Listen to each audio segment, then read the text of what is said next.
그때는 이제 제가 좀 주제를 좀 바꾸고 또 씻고 축구 얘기하기 싫었고 정말 편지를 잘 쓰시더라고요. 그거 한번 그 편지를 또 읽고 나서 또 한 번 더 감동을 받았죠. 예, 이거 갤럭시 워치로 바꿨습니다. 저희가 7일 날 도착해서 8일부터 훈련했으니까요. 8, 9, 한 9일 정도 된 것 같네요. 어제 처음으로 저희가 자식이 연습 경기 뛰었거든요. 30분, 25분 뛰었는데 아직 좀 갈 길이 좀 먼 것 같습니다. 아직까지는. 예를 들어서 공격적인 부분을 이제 저희가 좀 개선을 시켰다면, 그래서 공격이 좀 잘 돼서 다시 수비적인 전술을 어떻게 막을 건지에 대해서 다시 연습을 했어요.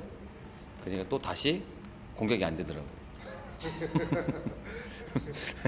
그러니까 공격 잘 되면 수비도 어떻게 막을 건지, 또 다시 또 잘 막으면 또 공격을 또 어떻게 수비를 뚫을 건지, 계속 이렇게 하고 공격 수비 이런 식으로 계속 개선해 나갈 것 같아요. 제가 2022년도에 그때 처음 했을 때는 한 2주 정도, 한 3주 정도 했던 것 같아요. 그러다가 2023년도부터는 약간 주기화를 시켰어요. 그러니까 토요일이 경기다. 경기하고 일요일날 휴식, 월요일날 회복 훈련하고, 그다음에 화요일부터 이제 전술훈련 들어가면서 주기화식 해서 뭐 70%, 90%, 뭐 50%, 70% 경기 뭐 이런 식으로 가고 있어요. 그러니까 이게 좀 더 공을 가지고 아니면 전술적으로 충분히 훈련 가지고 체력적으로 훨씬 더 끌어올리면서 전술적인 부분도, 그다음에 훈련에 내가 경기장에서 구현할 수 있는 훈련 강도도 속도도 전술적으로도 빨리 입힐 수 있는 방법이지 않을까 싶어서 시작했는데요. 현재까지는 저는 그게 지금 잘 되고 있다고 생각해요. 하루에 5분 훈련 한 번 하는 것도 그 주기화의 일환이라고 보면. 예, 저희는 일주일 단위로 쪼개서 훈련하고 있어요. 그리고 일주일에 한 번만 2번 훈련해요. 짐 훈련. 그리고 그다음에 다 오후에 훈련해요. 같은 운동을 하더라도 선수들이 얼마만큼 그 시간 안에 다 쏟아냈느냐가 전 중요하다고 생각해요. 예를 들어서 그냥 흔히 말하는 킥 훈련을 하더라도 킥을 어떻게 훈련을 하느냐, 정말 집중적으로 하느냐, 아니면 뭐 그냥 놀이처럼 대충 하느냐, 그거는 훈련을 어떻게 시키냐에 따라서 강도는 달라진다고 생각해요. 그냥 근데 선생님들마다 다 다르다고 생각해요. 그거는 자기의 지도 방식이 있고, 그다음에 훈련 방식이 있기 때문에 그건 제가 뭐 굳이 이야기할 필요는 없을 것 같아요. 제 방식은 이렇다고 이야기하는 게 맞는 것 같아요. 훈련할 때는 그렇게, 그러니까 저희가 이제 주기화를 하잖아요. 그러면 회복 훈련할 때가 있어요. 그때는 확실하게 좀 걸으면서 설명을 많이 하고요. 훈련이 막 집중적으로 필요할 때는 그렇게 설명을 안 해요. 그리고 또 90% 하고 그 다음날 좀 회복 훈련을 시켜야 된다. 좀 회복이 필요하다. AT 선생님하고 피지컬 쪽에서 회복이 필요하다. 그럼 또 그때 날 안 됐던 부분, 개선해야 될 부분에 있어서 또 전술적으로 또 설명을 좀 많이 하고요. 훈련할 때는 훈련만 시킵니다. 네, 파악하고 있어요. 장단점을 보고 있는데 일단은 계속 장점만 보고 있어요. 장점을 봐야 이 선수가 어떻게 앞이 좀 보이거든요. 좀 단점에 좀 매몰되지 않으려고 하고 있어요. 그래서 계속 장점만 보고 있어요. 저희 그러니까 박지원 선수가 있어요. 엄청나게 스피드가 좋고 되게 공격적이에요. 근데 성격이 약간 소극적인 것 같기도 해서 경기장에서는 적극적으로 1대1 도파를 하라고 권유하고 있어요. 뺏겨도 좋으니까 하라고, 마음대로 한번 실컷 해보라고 1대1. 그래서 시도해보고 실패도 해보면서 거기서 우리가 방법을 찾아보라고 이야기하고 있어요. 잘할 수 있는 부분에 있어서 좀 더 잘하게끔 밀어붙이는 스타일인 것 같아요. 좀 그런 부분은 좀 많이 힘든 것 같아요. 아무래도 그거는 자신감인 것 같아요. 그래서 어떻게 보면 좀 훈련하고 연관성이 있는 건데, 그래서 제가 만약에 예를 들어서 힘이 있다면, 체력적으로 내가 월등히 뛰어나다면 경기장 안에서 하고 싶은 게 있으면 다 할 수 있죠. 근데 체력적인 부분에 있어서 조금 자기가 부족하다고 느끼면 하고 싶어도 힘들기 때문에 먼저 좀 멈추는 것 같아요. 먼저 생각을 하고. 근데 그런 부분에 있어서 만약에 자신감하고 체력적인 부분은 약간 별개인 것 같아요. 성격도 마찬가지고. 10분을 뛰더라도 5분을 뛰더라도 자기가 체력이 있건 없건 그냥 막 밀어붙이는 애들이 있어요. 나중에 퍼질지언정, 정말 지쳐서 쓰러질지언정. 근데 또 어떤 선수들은 그냥 가늘게 10분을 갈 거냐, 아니면 짧고 굵게 그냥 5분만 하고 그냥 말 거냐, 뭐 그런 성격도 좀 사람마다 좀 성향이 있는 것 같아요. 근데 저는 10분을 가는 게 길게 가는 것보다 그냥 5분 짧고 굵게 그냥 다 하고 쓰러져 한이 있더라도 그렇게 하는 선수가 좀 좋은 것 같아요. 그런 선수가 더 성장이 더 빠른 것 같아요. 이유는 5분을 100으로 쏟아부어서 쓰러졌지언정 다음에는 한 6분 정도 하겠죠. 다음번엔 또 7분 정도 하겠죠. 그런데 10분을 가늘게 계속 길게 끌고 가는 애들은 10분 이상 못해요. 저는 좀 그런 부분, 그러니까 장점만 본다는 것도 어떻게 보면 그런 취지인 것 같아요. 드리블을 잘하는데 드리블을 계속 안 해요. 근데 과연 이 선수가 한 명 제끼고 두 명 제끼고 세 명 제낄 수가 있을까요? 결국은 안 뺏기려고 안전하게만 플레이하다 보면 선수는 저는 성장이 멈춘다고 생각해요. 뭐 그런 선수들은 좀 앞이 보이거든요. 그래서 좀 더 끄집어내려고 좀 강하게 좀 밀어붙이는 것 같아요. 용병 선수를 한번 보고 있어요. 지금 현재까지는 제가 그래도 다 보강은 됐다고 생각해요. 그래서 지금 현재 용병 선수가 한 명이 더 지금 추가적으로 지금 뽑으려고 하는데 현실적으로 좀 잘 안 되고 있긴 해요. 지금 좀 기다려야 되는 상황이라서. 윙포드하고 10번 자리를 모두 다 소화할 수 있는 선수.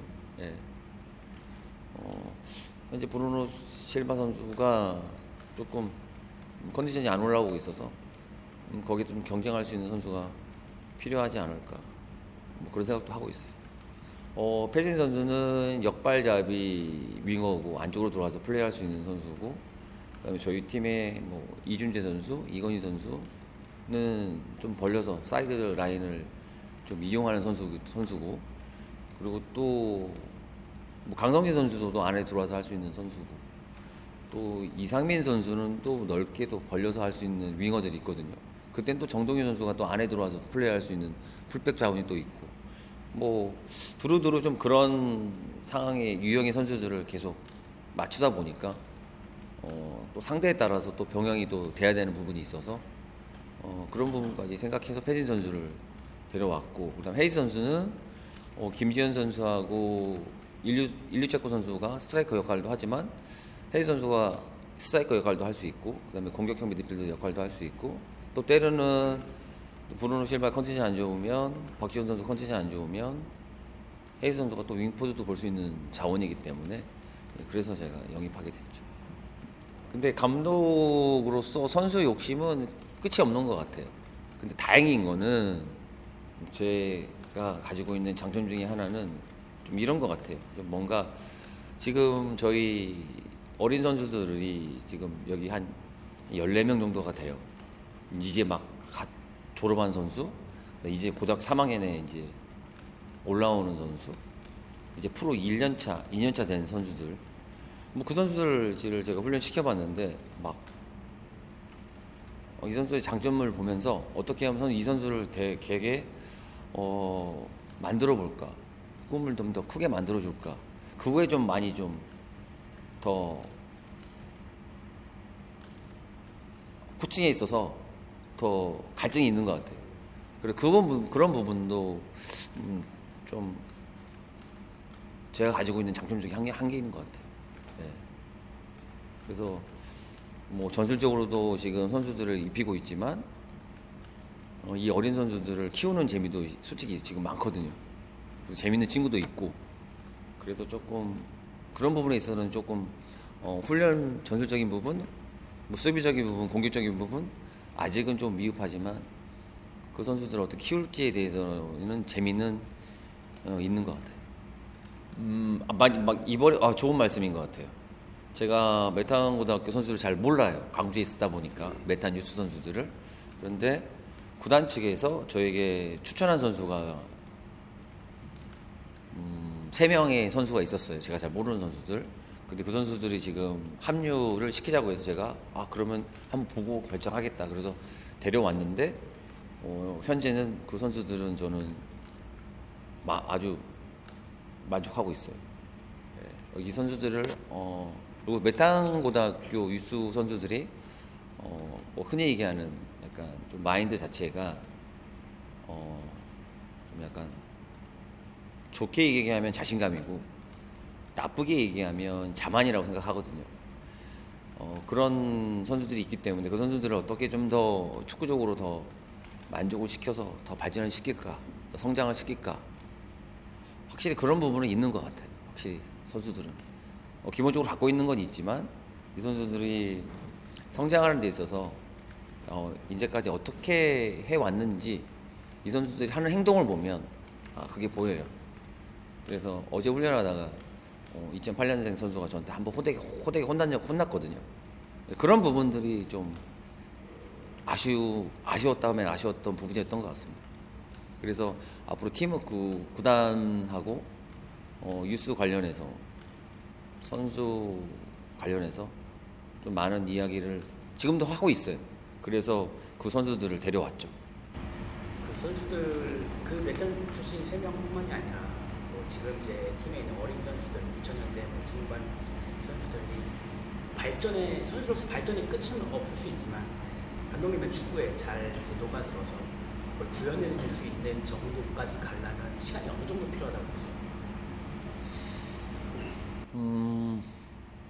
비슷할 것 같아요. 기존에 있는 선수들, 그다음에 새로 영입한 선수들 어차피 지금 똑같은 선상에 똑같이 경쟁하고 있거든요. 그리고 똑같은 미팅, 똑같은 훈련을 하고 있기 때문에 저는 속도는 비슷하다고 봐요. 그런데 이제 아무래도 축구 쪽에 좀 더 우리가 훈련 영상이라든지 미팅 영상이라든지 한 번 보는 선수하고 5번, 10번 보는 선수하고 좀 다를 거라고 생각해요.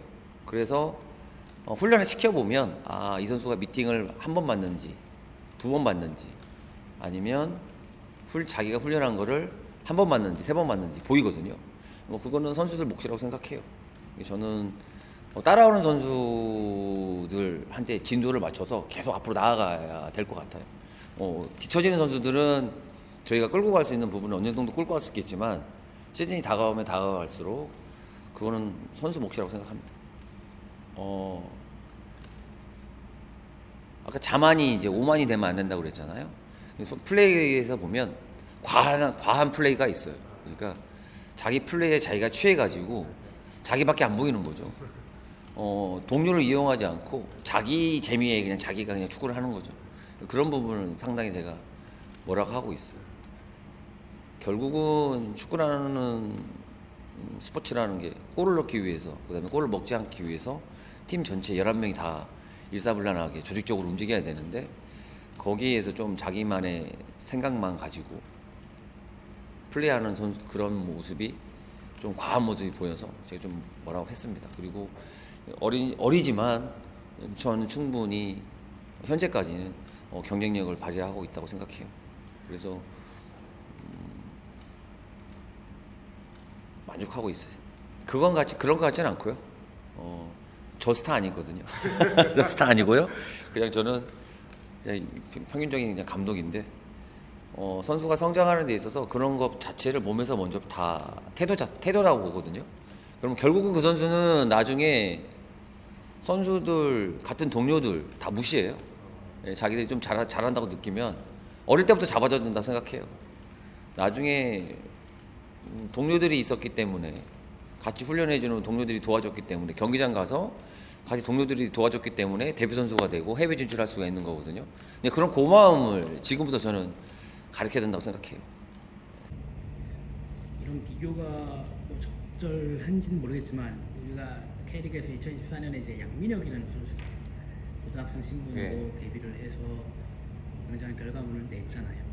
그 양민혁도 사실 이제 뭐 처음에는 그 전지훈련을 가서 그 당시에 윤정 감독님이 보면서 이 선수가 좀 가능성이 있겠다 싶어서 이제 경기를 계속 내보내고 하면서 성공을 했단 말이에요. 그럴 뭐 비슷한 케이스가 좀 기대해 볼 만한 선수가 있을까요? 수원에서? 기대해 볼 만한 선수는 현재는 있는 것 같아요. 그런데 저는 정확하게 구단하고 제가 뭐 이야기할 부분이긴 하지만 의논을 이제 해야 되는 상황인데 과연 구단에 이 선수가 얼마나 헌신을 하느냐에 따라서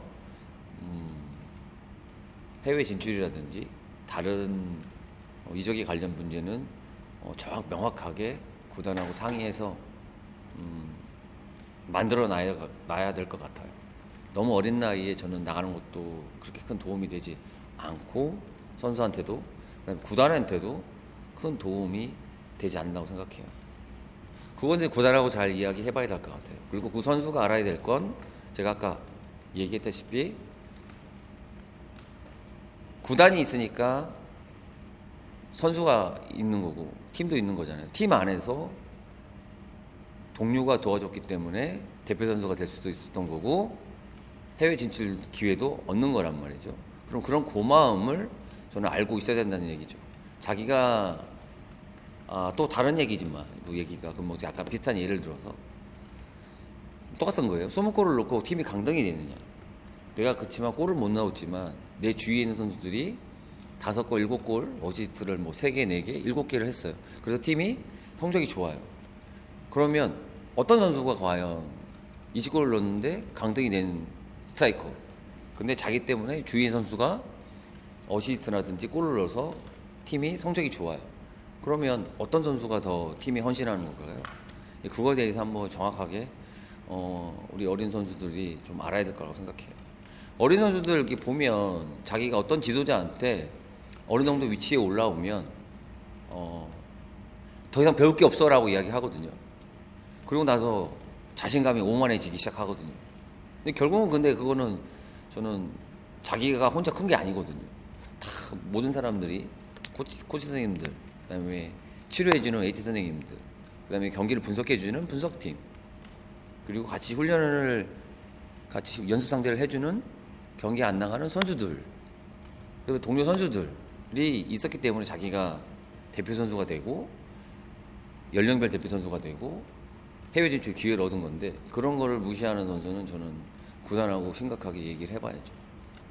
훈련할 때 훈련 영상 찍고 훈련 영상 분석하고 미팅하고 그러니까 여기 와서 미팅 벌써 8일 됐는데요. 9일 훈련하는 거 9일 됐는데 미팅을 7번 했어요. 저술적인 미팅을. 벌써부터 6번 했나? 아무튼 많이 한 것 같아요. 예. 그래서 저만 영상 보는 게 아니고 모르겠습니다. 선생님들도 다 보고 있는 것 같아요. 훈련 영상 찍고 훈련 영상 분석하고 자체 경기 뛴 거 또 다시 또 분석하고 그리고 또 미팅하고 계속 이렇게 되고 있는 것 같아요. 전체요. 선수단 전체. 코칭 스태프도 근데 전체 다 같이 미팅해요. 제가 코치님도 불러서 따로 미팅하고 또 선수단 미팅 따로 못 해요. 그리고 선생님들도 선수단 미팅할 때 같이 봐요. 길어야 30분. 예. 예. 그러니까 쪼개서 미팅을 해요. 쪼개서. 선수들이 오전에는 이제 필드 훈련이 없으면 뭐 개인 훈련을 하는 건가요? 아니면 어떻게 뭘 권장하세요? 권장 안 해요. 그냥 알아서 하는 거예요? 예. 근데 저는 항상 그렇게 훈련장에서 100% 하길 원하니까 사생활 뭐 누가 훈련을 뭐 그렇잖아요. 개인 운동을 열심히 한다고 해서 본 운동을 잘 못하면 개인 운동 하지 말라고 해요. 뭐 보여주는 것도 아니고 결국은 개인 운동을 하는 거는 본 운동 때 잘하려고 개인 운동을 하는 거잖아요. 근데 무슨 감독 보여주려고 코치님들 보여주려고 하는 운동은 그건 괜히 알아서 하는 거고 필요해서 하는 거고 본 운동 때 100% 하면 괜찮죠. 본인이 이제 부족하다 느끼면 본인들이 알아서 하겠죠. 2024년도 끝났을 때는요, 제가 정말 수준 높은 선수들, 좋은 팀, 좋은 선수들, 뭐 레벨이 높은 선수들, 경력이 좋은 선수들 데리고 내가 훈련을 시킬 수 있을까라는 생각을 물어본다면 아니라고 얘기하고 싶어요. 근데 2025년도 중반 지나고 그때는 제가 이제는 어느 팀을 맡아도 충분히 해낼 수 있다는 자신감이 생겼어요. 그렇게 표현해주고 싶어요. 그리고 광주 구단에서 뭐 점수를 매기라고 하셨는데 점수를 매기는 것보다 이제 어느 팀에 가서도 흔히 말하는 경력이 좋은 선수들도 충분히 축구로 제가 자세하게 디테일하게 선수들이 물어본 거 있어서 막힘없이 잘 설명해 줄 수 있다. 그 정도. 그다음에 훈련도 그렇게 시킬 수 있다 정도는 된 것 같아요. 축구를 보는 시각도 늘었고요. 그다음에 선수하고 매니지먼트 하는 것도 많이 는 것 같아요. 그러니까 헤드코치다, 매니지먼트 형 코치 감독이다 그렇잖아요. 그래서 저는 이게 다 융합돼야 된다고 생각해요. 그게 한 가지만 전술적으로만 선수들이 기계처럼 움직일 수는 없잖아요. 그래서 선수들 마음을 또 움직여야 되기 때문에 또 스포츠는 사람이 하는 거기 때문에 결국은 매니지먼트도 필요하죠. 근데 축구 안에서 자꾸 찾으려고 하죠. 뭐 축구 외적인 부분에 있어서 뭐 다른 거 찾으려고 하는 게 아니라 축구적인 부분에 있어서 축구를 잘하기 위해서는 어떠한 태도가 중요하다. 그리고 또 이게 축구 밖 외적인 뭐 사생활에 있어서는 그거는 선수의 몫인 거고 선수들하고 자기들끼리 잘 지내는 것도 그래서 그것은 개인적인 성향들이 다 다르기 때문에 근데 축구 안에서 매니지가 같이 이루어져야 된다고 생각해요. 왜냐하면 선수들이 보면 다니다 보면 여기 수원 문화도 사람들이 저한테 올 때 막 그런 얘기를 했었거든요. 메탄고등학교 애들끼리 유스 애들끼리 친하니까 그 또래 애들만 그 친구들만 이렇게 무리를 지어서 다닌다고 하거든요. 그러는 사람들도 마찬가지인 것 같아요. 자기하고 말통하고 취미가 같은 사람들하고 같이 다니는 게 저는 맞다고 생각해요. 근데 축구장에서만큼은 하나로 뭉치면 된다고 생각해요. 축구장에서만큼만. 올 시즌 앞두고 K리그의 뭔가 규정들이 조금씩 어떻게 보면 많이 바뀌었잖아요. K리그 2는 그래도 조금 영향을 좀 덜 받는 네. 비시제라든지 외국인 선수 보유 한도나 이런 것들 그런 것들이 어쨌든 좀 변화가 됐는데 그 변화에 대해서 어떻게 생각하세요? 좀 플랜이 좀 장기적으로 갔으면 좋겠다는 거죠. 뭐 K리그 1도 뭐 K리그 2도 마찬가지고 당장 성적을 내는 건 당연히 성적을 내야 되지만 뭐 자기 본인들만의 구단들만의 감독님들만의 생각이 확실하게 있어야 된다고 생각해요. 그래서 제가 지금 부천 가까이 있는 여기 부천 이영민 감독님이 지금 선수 영입을 하는 거를 보면 어떻게 보면 국내 선수 중에 젊고 정말 좋은 선수를 데려오기 위해서는 좀 비용이 많이 든다고 생각해요. 그러면 차라리 외국인 선수들을 쓰는 것도 저는 한 가지 방법이라고 생각해요. 왜냐하면 국내 선수를 정말 젊고 좋은 선수를 데려오기에는 엄청 비싸잖아요. 그럼 차라리 부천 같은 경우에는 괜찮고 어린 선수 용병수들을 데려와서 키워서 잘 또 이적료를 또 받아서 또 구단이 또 구단 성적도 내면서 구단에 또 수입을 또 벌어줄 수 있는 부분이잖아요. 그런 부분은 저는 이영민 감독님이 상당히 똑똑하시다고 봐요. 잘 맞게 구성을 하고 있다고 생각해요. 구단만의 그런 뭔가 그렇죠. 영입이나 이런 거에 대한 기조나 예. 있어야 된다고 그렇죠. 구단 상황에 맞게 거기에 또 꾸려가는 것도 저는 좋은 방법이라고 생각해요. 당장 성적을 내야 되고 돈이 많아요. 그러면 그렇게 쓰면 돼요. 어린 선수들, 좋은 선수들 돈 주고 사와서 쓰면 되죠. 그런 거는 좀 생각해 본 거는 없는 것 같아요. 그냥 우리 팀만 보고 어떻게 지금 계속 연습을 하고 있잖아요. 전술 미팅도 하고 훈련도 하고. 그러니까 어떻게 개선시킬까에 대해서 좀 계속 그거에 대해 고민인 것 같아요. 그러니까 뭐 다른 팀이 어떻게 뭐 누굴 영입하고 관심 있는 게 아니고 그냥 어제도 저희 경기 뛴 거 보고 이제 화가 나는 거죠. 그렇지만 또 참으면서 또 선수들한테 어떻게 피드백을 줄지. 그리고 어제 밤에도 제가 우리 어린 선수한테 피드백을 보내면 참 재밌어요. 그런 게 피드백을 딱 보냈잖아요. 그러면 똘망치게 답이 와요.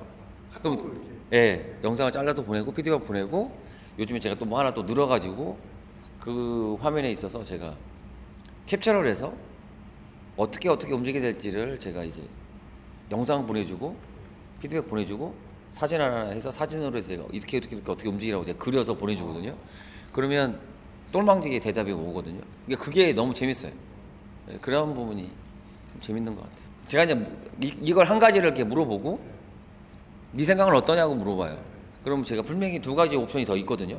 다 가르쳐 주진 않아요, 항상. 저는 세 가지 옵션이 있으면 하나만 가르쳐 줘요. 그러면 너는 또 어떤 옵션이 또 있을 것 같아라고 물어보면 제가 알고 있던 두 가지 세 가지 옵션을 얘가 얘기를 해줘요, 저한테. 그러면 그걸 끝나는 거예요. 아, 얘는 3개월, 6개월 후에는 어떤 선수가 되겠다. 이런 게 보이죠. 네, 그래서 그냥 농담으로 그랬죠. 얘 아시안 게임 나갈 수 있겠는데 그러죠. 어리지만 네, 그런 생각하죠. 이제 공격적인 부분에서 저희가 연습을 했었고 공격이 잘 돼서 수비가 너무 안 좋아서 다시 수비적인 부분을 가르쳤어요. 그러고 나서 이제 경기를 했죠. 근데 공격이 안 되는 거예요. 그러니까 계속 이렇게 같은 공격 전술, 같은 수비 전술이니까 서로 이제 알고 움직이잖아요. 근데 막히는 거죠. 그러니까 그런 거 보면 수비가 막기가 더 편하거든요. 막기가 더 빠르거든요. 강도에 따라서. 그러니까 그런 부분. 아, 이렇게 막으면 또 안 되네. 그럼 또 공격해야 돼. 그 앞에 보이는 거죠. 그럼 다음 내일부터 공격 쪽을 가르쳐 주면 또 수비가 안 되겠지. 그러면 또 며칠 지나다가 수비를 가르치면 또 공격이 안 되겠지. 이제 이렇게 이제 앞에 이렇게 보이니까 메비우스 띠같이 이렇게. 예. 그러니까 화가 나는 거죠. 저희 사단이라고 하는데 저는 이제 팀이라고 하거든요.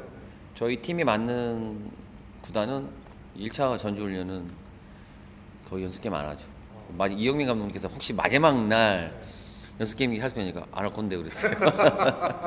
1차 때는 저는 훈련하고 그다음에 전술적인 부분이 중요하다고 생각해요. 그리고 다쳐요.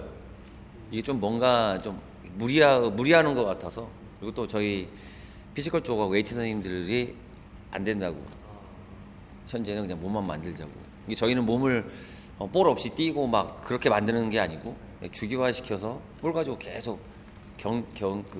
시즌처럼 저희가 훈련을 하거든요. 경기 날 그다음에 또 회복하고 또 준비하는 토요일 날 또 경기하고 이런 식으로 계속 가기 패턴이 똑같기 때문에 저희가 좀 무리해서 만약에 훈련을 많이 시키면 선수들이 많이 다쳐요. 그리고 솔직히 지금은 머리가 힘든 게 더 좋은 것 같아요. 그리고 훈련 강도에 따라서 훈련 양 조절은 저희가 충분히 할 수 있다고 생각해요. 우리 처음에 들어오셨을 때 이영민 감독님이랑 짧게 미팅했다고 네. 들었거든요. 그래서 네. PT가 붙어있기 때문에 오후 훈련이고 수원 겹치지 네. 않도록 그런 거 좀 조율을 하셨다고 들었거든요. 네. 그 외에 다른 이렇게 이야기 나눈 것들 혹시 한 번 더 갔었어요. 그러니까 K리그 1에서 있어서 걱정을 많이 하시더라고요. 그래서 하시던 대로 하시면 아마 다 놀랄 거라고 얘기했어요. 잘하고 계신다고. 이영민 감독님이 한 것처럼만 하시면 K리그 1 팀들이 정말 피곤해 할 거라고.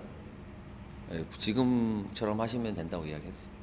반대로 이경민 감독님은 감독님한테 어떤 이야기 좀? 그러니까 저희 이제 2에서 저희하고 경기 해봤잖아요. 저희가 4번 했는데 홈에서 저희가 2번 이겼고 어웨이가 2번 졌고 유일하게 제가 그때 4패를 했었는데 부천할 때만 2번 졌거든요. 그래가 김포한테 한 번 지고 경남한테 한 번 지고 그랬는데 이제 어떻게 이제 저희가 계속 자체가 안 바뀌잖아요. 시스템 자체가 어떻게 계속 그렇게 할 수 있는 것 자체도 진짜 대단하다고 그러죠. 내가 감독님도 대단하십니다. 그래서 없는 자원으로 정말 잘하신다고. 아니 계속 성장형이죠. 저도 계속 성장하고 있죠. 보는 눈이 계속 바뀌고 있죠. 예. 그래서 계속 시도하고 어떤 때는 좀 더 축구에 대한 깊이가 아직도 저는 조금 부족하다고 생각해요. 하고 더 우리 스텝 중에 한 친구가 저한테 충격적인 말을 했었는데 올해 그걸 곰곰이 생각해봐서 그냥 인정하고 받아들이고 다시 하고 있는데 감독님이 어떻게 노력을 하고 있는지 모르겠지만 이라는 말을 저한테 그렇게 얘기를 했어요. 근데 처음엔 몰랐어요. 그러고 나서 제가 요즘 저녁을 안 먹고 이렇게 런닝을 하거든요. 뛰면서 곰곰이 생각해 봤는데 열받더라고요. 근데 이 말을 들어야 되나? 처음에 열받았어요. 진짜 열받았어요. 진짜 열받았어요. 방에 쫓아가고 싶었거든요. 그러다 계속 뛰다 보니까 맞는 말인 것 같아요. 어떻게 보면 저희 스태프들이나 코칭 선생님들은 제가 잘 돼야 되잖아요. 제가 잘해야 되잖아요. 저를 믿고 어떻게 보면 또 저를 다 따라서 온 거고 다 저랑 같이 함께 지내는 거잖아요. 근데 뭔가 마음에 안 들었겠죠. 그러니까 그렇게 얘기했다고 생각해요. 그래서 더 열심히 해야 되겠다. 그래서 잠을 좀 더 줄이자. 예, 그래서 어제 더 집중하고 있어요. 먹어요. 그 시간에 이제 왜냐면 많이는 안 먹어요. 항상 소식을 하거든요. 감독하고 난 다음부터 술도 끊었고 소식하는 이유는 잠 오잖아요. 피곤하니까 뭐 많이 먹으면. 그래서 적당히 먹어야 적당히 먹어도 잠이 오더라고요. 그래서 소식하는 이유고 저녁에는 하루 일과가 피곤하니까 저녁을 먹으면 가서 7시나 8시 저녁 먹으면 잠이 와요.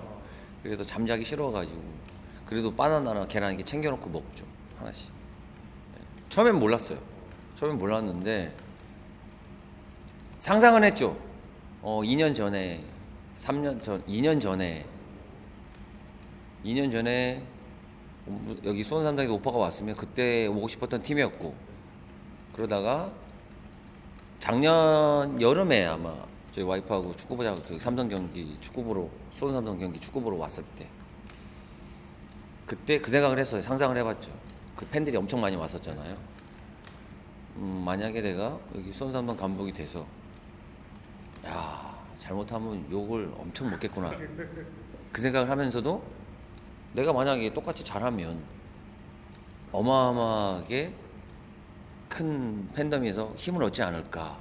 저의 많은 에너지가 진짜 막 쏟아부으면 좋지 않을까. 오히려 좀 그런 생각을 했죠.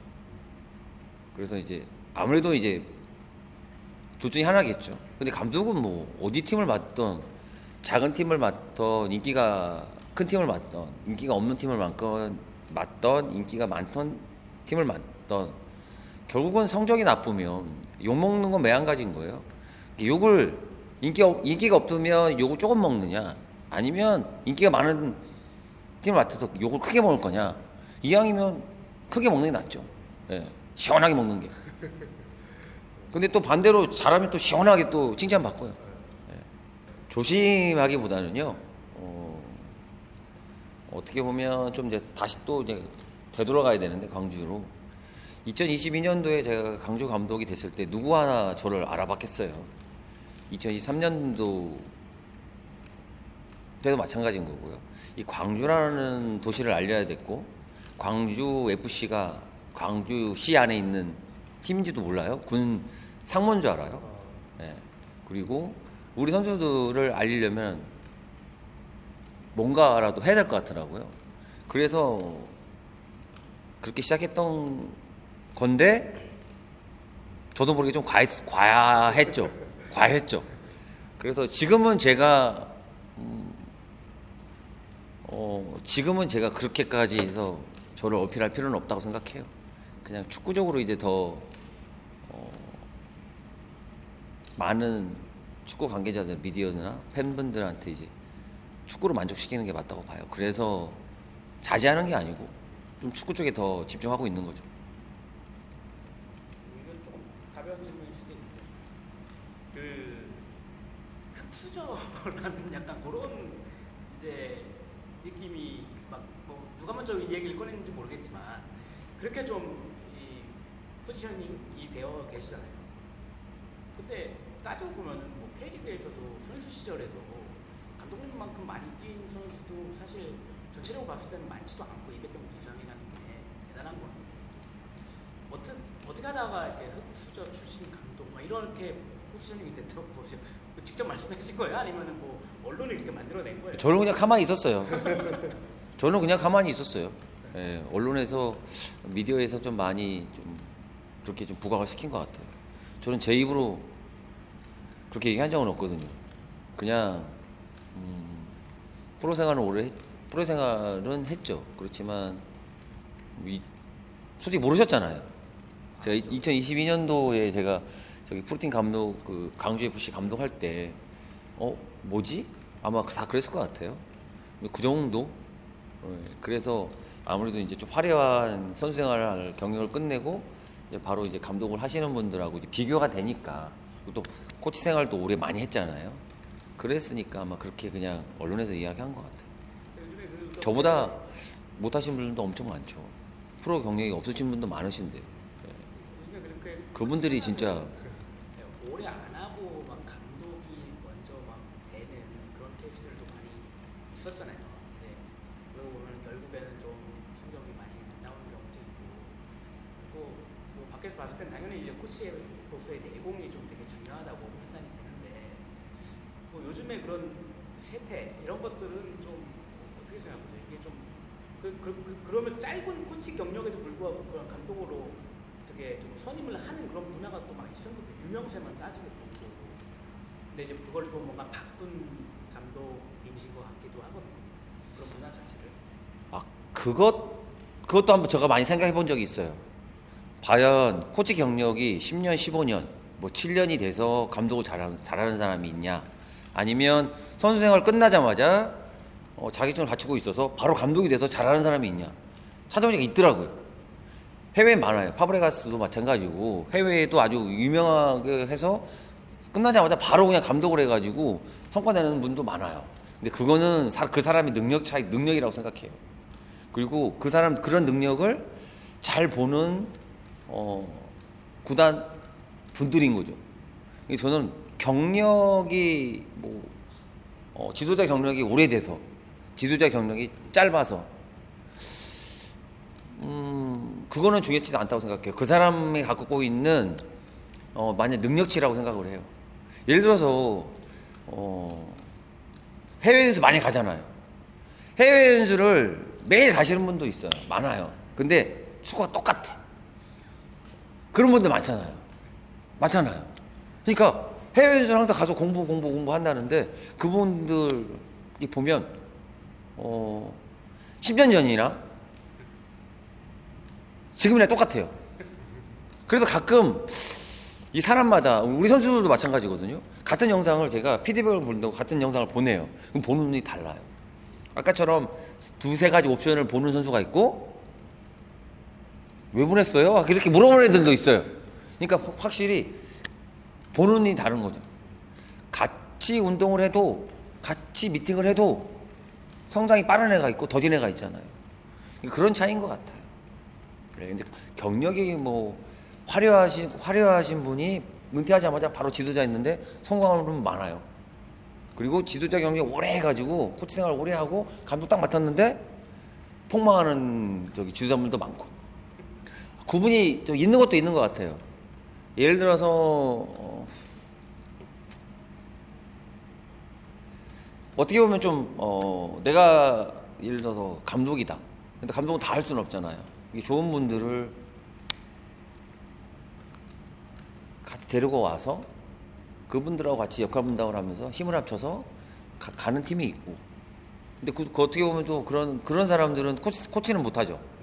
왜 다른 사람들 힘이 필요한 사람들은 그 감독에 대한 그 만족을 코치가 시켜줘야 되니까. 근데 근데 또 내가 잘 알지는 못하지만 사람을 잘 써요. 그러면 그 사람은 또 감독을 해야 되는 거고. 그런 부분도 있는 것 같아요. 사람마다. 리그 판도는 솔직히 저희가 뭐 타겟이죠. 네, 저희가 타겟이죠. 어찌됐든 그런 얼마나 많은 여기 계신 미디어 분들이나 오늘 오신 분들이나 뭐 팬분들이나 심지어는 뭐 K리그 1 뭐 팬분들도 그렇고 구단들도 그렇고 이렇게 쫙 쳐다보고 있겠죠. 집중해서 얼마나 부릅뜨고 쳐다보고 있겠어요. 그렇지만 그래도 해내야죠. 예, 해내야 된다고 생각해요. 예, 그런 것까지 다 이겨내야 된다고 생각해요. 뭔가 이제 이 시즌 시작되면은 상대방이 좀 내려서서 앉는 플레이를 좀 네. 많이 할 것 같은데 네. 거기에 대한 좀 이제 또 파해법도 많이 생각을 하셔야죠. 네, 하고 있죠. 내가 그런 상황에서 많이 생각하고 있죠. 그리고 지금은 아직 그럴 단계는 아니고 서로 이제 현재는 맞받아치는 팀이 또 있을 거라 생각하고 그 부분에 있고 이제 연습을 하고 그다음에 또 이제 내려서는 팀에 대해서도 또 이제 또 연습을 계획을 갖고 있으니까 그렇게 계속 맞춰 나가려고 해요. 훈련 방향. 네. 아무래도 뭐 타겟이겠죠. 그래도 뭐 제가 제일 껄끄러워하는 감독님이 일부러 올라가셔가지고 상당히 껄끄럽거든요. 예, 많이 껄끄러워요. 약간 분위기가요, 선수들 에너지 레벨이 약간 성향 자체가 비슷해요. 여기도 진짜 좀 막 선수들이 약간 광주하고 또 비슷하다고 생각하면 돼요.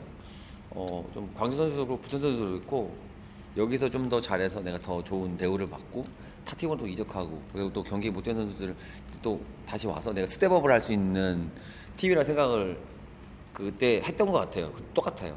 그리고 이 경기 스타일도 확실히 좀 확연히 다르거든요. 저희는 좀 약간 공격 지향적인 편이고 부천 같은 경우는 약간 좀 역습을 많이 생각하는 팀이란 말이에요. 그러니까 약간 이런 상성도 있는 것 같고 근데 상성도 있는데 에너지 레벨은 또 비슷하고 그러니까 상당히 많이 힘들었어요.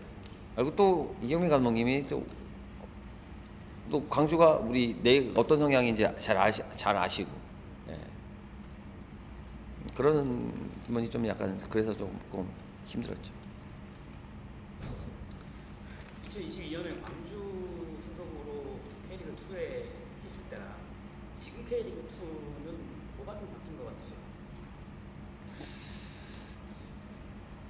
이거 말 잘해야 되네. 가볍게 던진다면서 보면 가볍게 안 던지시면서 어려운데요. 예, 이건 좀 어려운 것 같아요. 이게 왜 그러냐면 이거를 뭔가 이렇게 제가 지금 저도 생각하는 게 있으니까요.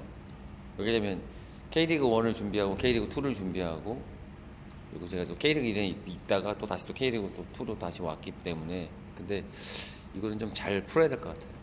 제가 그런데 지금은 제가 이거를 잘 못 풀 것 같아요. 예, 제가 풀 수 있을 때 잘 이렇게 좀 풀 수 있을 때 이야기하겠습니다. 뭐 어차피 개막전 경기 하면은요, 이제 뭐 그 팀들 이제 경기가 다 하잖아요. 그럼 그때 이제 분석하면 되지 않을까 싶어요. 예, 어떤 스타일인지. 예. 외국인 감독이 두 분인가요? 청주 FC하고 그렇죠. 파주. 그런 팀을 개막전 때 만나는 게 좋을까요? 만나는 게 좋을까요? 이런 외국인 감독님만 처음 스타일이 잘 모르는 감독님의 팀 또는 시즌 팀. 좀 분석하기 어려운 팀은 안 만나는 게 낫죠. 예, 한 경기 하고 나서 만나는 게 좋죠. 예. 아니 그건 아니. 그때는 이제 제가 좀 주제를 좀 바꾸고 또 씻고 축구 얘기하기 싫었고 그래도 예, 별로 지금은 궁금하지 않습니다. 예, 이거 갤럭시 워치로 바꿨습니다. 예. 좀 더 크죠 이게. 예. 색깔도 예쁘네요. 예, 오렌지 색깔로. 예. 인터뷰 그 취임식 끝나고 나서 바로 다 예, 태블릿하고 휴대전화, 그 핸드폰하고 시계하고. 처음에 이제 갔어요. 저기 이제 첫 출근했는데 일단은 저기 클럽하우스를 이렇게 앞에서 이렇게 안내하시는 뭐 관리하시는 분이 일단 서 계시고 주방에 갔다가 보니까 되게 청소하시는 분들도 있고 주방에 하시는 분도 있고 그리고 이제 계단을 올라가려고 하는데 또 엘리베이터가 있는 거예요. 광주는 저기 운동장 전용구장은 있지만 저희 클럽하우스에는 없거든요. 클럽하우스가 되게 협소하잖아요. 근데 엘리베이터가 있더라고요. 지하까지 있고 지하부터 쭉 올라가더라고요. 그래서 신기했죠. 예, 진짜 신기했어요. 오, 예. 또 많이 또 확실히 다르더라. 확실히 안에 좀 좋더라고요. 시설 자체가. 그리고 제일 좋았던 거는 뭐냐면 광주에 그 운동장에 이제 저희가 버스로 왔다 갔다 하고 이렇게 이동해야 됐는데 그러면 이제 저희 AT 선생님들, 그다음에 피지컬 선수 곧 파트 쪽, 그다음에 코스님들 막 장비를 막 다 실어 날라야 됐잖아요. 그런데 다 운동장 클럽하우스 바로 앞에 운동장이 있어서 바로 세팅이 되니까 그런 것도 참 편하고 좋더라고요. 아니요, 그러진 않았을 것 같아요. 일단은 저기 강호영 대표님하고 처음 만났을 때 되게 우리 팀 자체를 되게 존중해주는, 리스펙해주는 느낌을 딱 받았어요.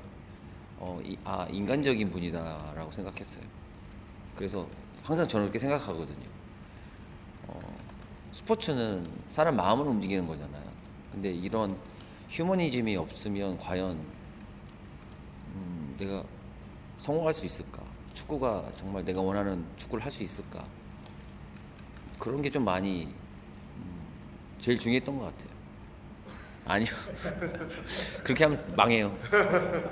네. 더 독해져야죠. 네. 제가 선택한 거에 대하면 그거는 좀 둘째였던 것 같아요. 네. 좀 인간적인 약간 사람 냄새? 그게 좀 제일 와닿았던 것 같아요. 이제 강호영 대표님 만나고 약간 조금 느낌이 그랬나 봐요. 안 될 수도 있겠다는 생각을 해보겠습니다라고 얘기했었는데 그때 이제 우리 박평식 사무국장님이 이메일로 편지를 보냈어요. 보내가지고 제가 이제 전달 받았는데 정말 편지를 잘 쓰시더라고요. 그 편지를 또 읽고 나서 또 한 번 더 감동을 받았죠. 인간적인 부분은 이제 강호영 대표님한테 받았고 박병식 사무국장님한테는 우린 준비가 돼 있다. 우리가 준비가 돼 있으니 감독님만 오면 우리는 딱 완성될 것 같다. 딱 먼저 약간 준비가 돼 있으니 감독님만 와서 축구를 좀 해줬으면 좋겠다. 그런 부분 그런 문장도 좀 괜찮았어요. 그리고 그냥 이정효답게 와서 이정효 감독님처럼 그냥 감독님답게 하면 됩니다라고 얘기하길래 그것도 좀 와닿았어요. 국장님이랑 최근에 대화를 하면서 인상 깊게 말씀하신 것 중에 인상 깊었던 부분이 이제 이정효 감독님이 오셔서 오신 것 자체가 그리고 또 승격 그거잖아요. 승격 대부분 이제 승격이 목표라고 생각하는데 승격 자체는 이제 우리의 목표점이 아니라 시작점이다. 네. 라고 말씀하셨죠. 혹시 그 내용도 편지에 있으신가요? 아니 그 내용은 제가 얘기했죠.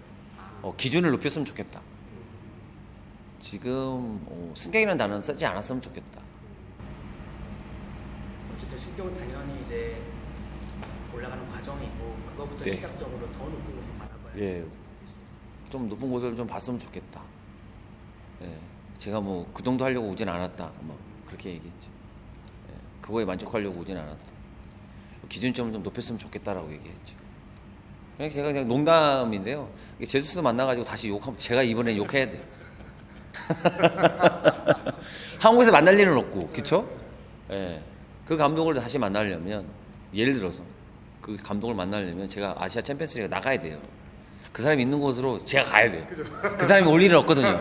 제가 그 사람이 있는 곳으로 가야 돼요. 예, 그렇기 때문에. 예. 그때 좀 이제 마음의 상처가 좀 많이 아니요, 이게 상처가 큰 게 아니고요. 어떻게 보면 저 스스로한테 좀 더 다르게 이제 동기부여를 주는 거죠. 그 사람이 저 만나러 올 수는 없잖아요. 맞잖아요. 엄청난 감독이잖아요. 어떻게 보면 나이도 많으신 어르신이고 제가 가야죠. 제가 찾아가야죠. 그럼 제가 찾아가려면 제가 잘해서 가야 돼요. 예, 그래서 은퇴하시기 전에 빨리 이제 은퇴하시기 전에 가야 돼요. 예. 은퇴하시기 전에 한번 만나보러 가야죠. 가능할지 모르겠는데. 예. 그렇죠. 근데 뭐 이렇게 쉽게 생각하시면 될 것 같아요. 어떻게 보면 광주에 있었을 때 4년. 자, 아마 제가 광주에서 그렇게 할 수 있었을까요? 어떻게 보면 아마 아무도 그렇게 생각 안 했을 것 같아요. 그래도 한번 해봤으니까 뭐 2번, 3번은 힘들겠지만 그래도 뭐 가능하진 않을까 그런 희망을 품고 가려고 하고 있습니다. 계산해 본 적이 있어요. 혼자. 근데 왜 그러냐면 제가 이런 걸 되게 좋아하거든요. 혼자 계산해 본 적이 있어요. 얼마나 걸리는지. 그리고 세계 클럽 월드컵을 나가려면 어떻게 해야 되는지도 이렇게 좀 생각이 나서 한번 찾아봤는데 좀 걸리겠더라고요.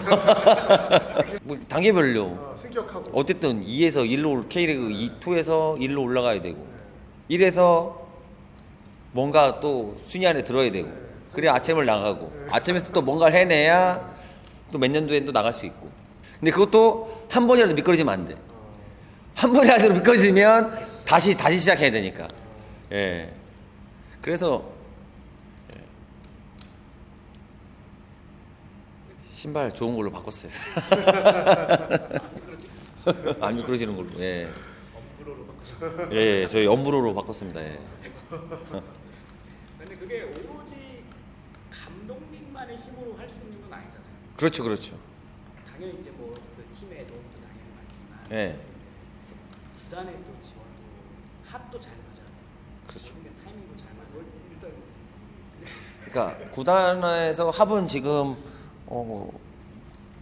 강호영 대표님도 그렇고 또 박병식 사무국장님, 그다음에 서영진 팀장하고 좀 구단하고 이야기하면서 선수 관련해 이야기하면서 좀 많이 좀 소통하고 있고 앞으로 계속 이렇게 소통하고 하면 될 것 같고 그다음에 어느 정도 투자하는 날이 오겠죠. 뭔가 될 것 같으면 한번 밀어붙여 주겠죠. 예. 그리고 또 팬분들이 많잖아요. 투자 안 하면 성과 내고 잘하면 수원 삼성 팬분들도 한번 우승하고 싶을 거 아니에요. 그러면 뭐 본사 찾아가든지 뭔가 하지 않을까요? 예.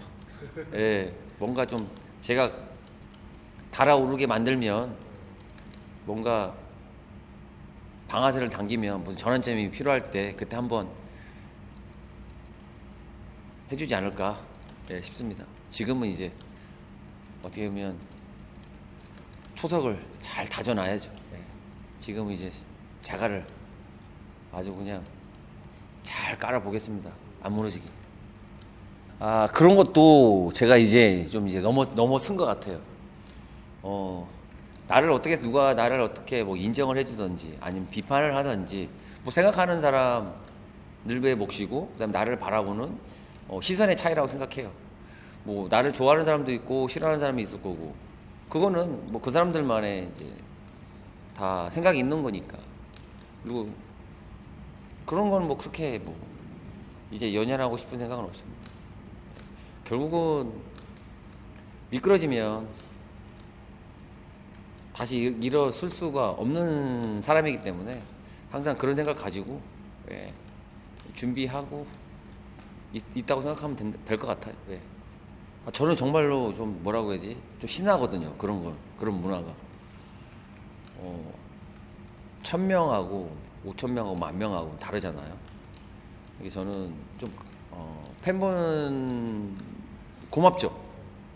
그런 문화가 저는 더 왔으면 좋겠어요. 그리고 더 오게 또 만들어야 될 저하고 우리 구단하고 우리 선수들이 그렇게 만들어야 되겠죠.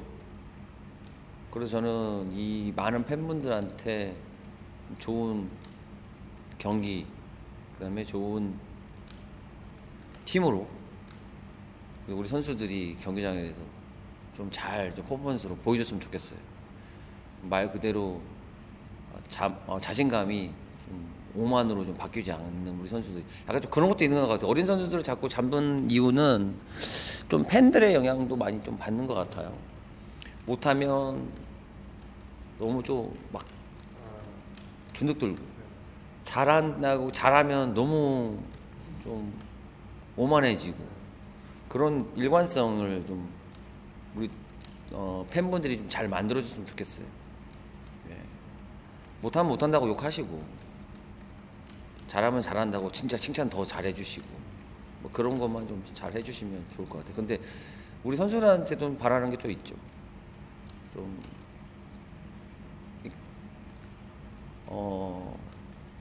팬분들이 엄청 경기장에 많이 오잖아요. 그런 좀 의식하지 않고 축구에만 더, 경기력에만 더 집중했으면 하는 바람이죠. 그리고 이 팬분들한테 드리고 싶은 얘기는 좀 경기장이 좀 지금도 많이 좀 어떻게 보면 많이 찾아와 주시는데 더 찾아오게끔 제가 먼저 노력하겠다고 이야기해주고 싶습니다. 그리고 현재 우리 선수들도 저 같은 마음일 거라고 생각합니다. 그래서 경기장에 찾아오게끔 저희가 먼저 시작해 보겠습니다. 거의 좀 막빠진 것 같은데 요거 하나 궁금해요. 감독님이 이제 감독으로서 이제 4년 5년째 흘러가고 계신데 어쨌든 성공 과정을 쌓아오고 계시잖아요. 그리고 팀 자체도 수원이라는 우량팬덤을 가진 팀의 이제 수장이 되셨고, 요거는 생각 혹시 해보셨나요? 이제 수원 감독으로서 이정호라는 사람이 이제 내가 좀 더 잘해야, 아니면 우리 팀이 좀 더 잘 돼야 이 한국 축구의 아니면 K리그 한해 이런 산업 자체가 좀 더 발전할 수가 있겠다라는 생각도 혹시 드는지, 그거와 아니면 그런 부분에 사명감도 좀 있는지.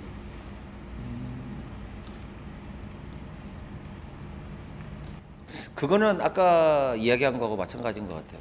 그러니까 수원 삼성 구단이 이제 막 성과를 내고 뭔가 좀 좋은 경기력을 보이면 구단들마다 보는 시각의 차이지 않을까요? 국내에서 수원 삼성이라는 구단이 국내에서 성과를 낸다고 해서 엄청난 영향력을 발휘할 수 있을까요? 저는 그렇게 생각해요. 그래서 이 수원 삼성이라는 구단이 좀 더 큰 기준점, 수준을 좀 더 높여서 해외에 예를 가까운 아시아 챔피언스리그에 나가서 성과를 내야만이 뭔가 바뀌지 않을까. 국내에 성과를 내는 거는 큰 의미는 없을 것 같아요. 이게 제가 그냥 제 기준에서. 예.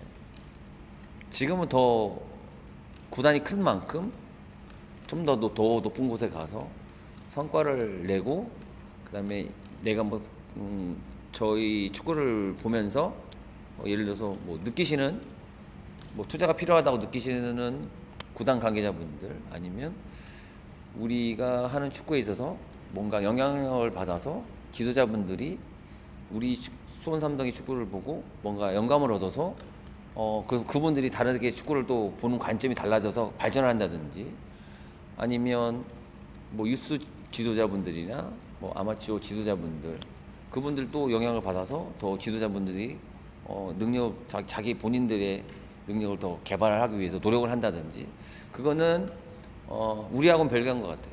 우리는 우리 나름대로 우리 거를 계속 우리가 갖고 있는 거에서 시스템으로 계속 추구하는 방향으로 밀고 나가고, 우리를 보는 분들이 판단하면 되지 않을까 싶습니다. 문득 그냥 그런 생각은 들어요. 내가 어떤 사람으로, 어떤 지도자로 남길 바라나. 그래서 저는 이제 좋은 감독보다는 능력 있는 감독이었다라고. 그리고 나중에는 어떠한 생각을 갖고 있었냐면요. 지금 내가 이렇게 하고 있는 것 자체가 나중에 내가 은퇴 후에 책을 하나, 축구에 대한 전술적인 책을 하나 발간하고 싶거든요. 그래도 그거에 대한 책을 내기 위한 전술적 어느 정도 길잡이 같은 지도자를 하시는 분들한테 약간 어떻게 보면 초석을 다진다고 하는, 그래서 이렇게 지도자 감독으로서 하고 있는 일이 일이지 않을까. 그래서 한번 우리나라에서 좀 앞으로도 좀 찾기 힘든 그런 진짜 약간 서적 같은 전술적인 책을 한번 내고 싶은, 현재 그냥 내기 위한 지금 초석을 다지고 있다, 그렇게 생각했을 수도 좋을 것 같습니다. 지금 하면은 앞으로 제가 지금 올해 감독 5년 차거든요. 올해까지 해서 16년이 남았기 때문에 이 제 머릿속에 있는 거를 공유하면 좀 힘들어집니다. 힘이 들어져요. 감독은 20년 해야 된다는 게 있었어요 원래. 시작했을 때 딱 20년만 하자. 제가 목표를 정했어요. 그러니까 처음 시작할 때 이렇게 했었어요. 수석코치 할 때 제가 50살이 되기 전에 감독을 못하면 프로생활 그만두고 초등학교 말고 이후 15세 감독을 해보고 싶었어요. 중학교, 고등학교 말고. 그래가지고 그 친구들을 좀 중학교 때부터 좀 전술적으로 좀 기술만이 아니라 좀 전술적으로 입혀야 될 나이거든요. 근데 그때부터 한번 그런 걸 한번 이 선수한테 심어주면 고등학교 올라가면 이 선수들은 어떻게 될까, 그리고 이 친구들이 크게 되면 어떻게 될까 생각을 해봤어요.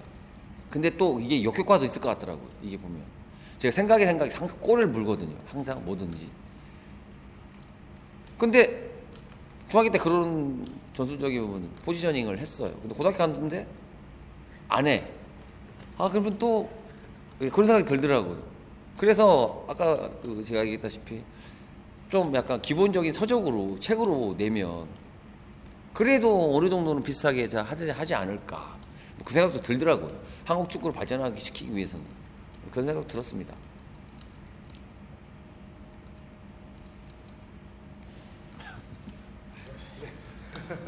좋은 말씀. 두쫑쿠는 아직 모르시는 거죠? 예? 두쫑쿠. 두바이 쫀득이. 쿠는요? 두바이 쫀득 아니에요?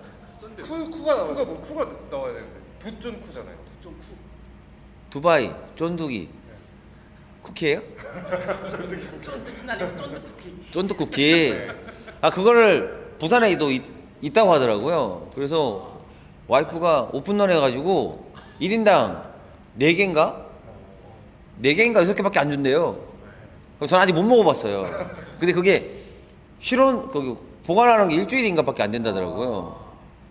그래서 본인이 먹은 걸 영상을 찍어서 저한테 보냈어요. 진짜 맛있게 먹더라고요. 사모님이 4개인가 6개나 사줬다면서요? 자기 것만 산 건 아니죠. 애들 것도 사는 거죠. 저는 못 먹죠. 멀리 있으니까. 감독님 건 없네. 그걸 먹는 거를 찍어서 보냈거든요. 진짜 화가 나더라고. 정말 맛있게 먹더라고요. 줄 엄청 섰대요.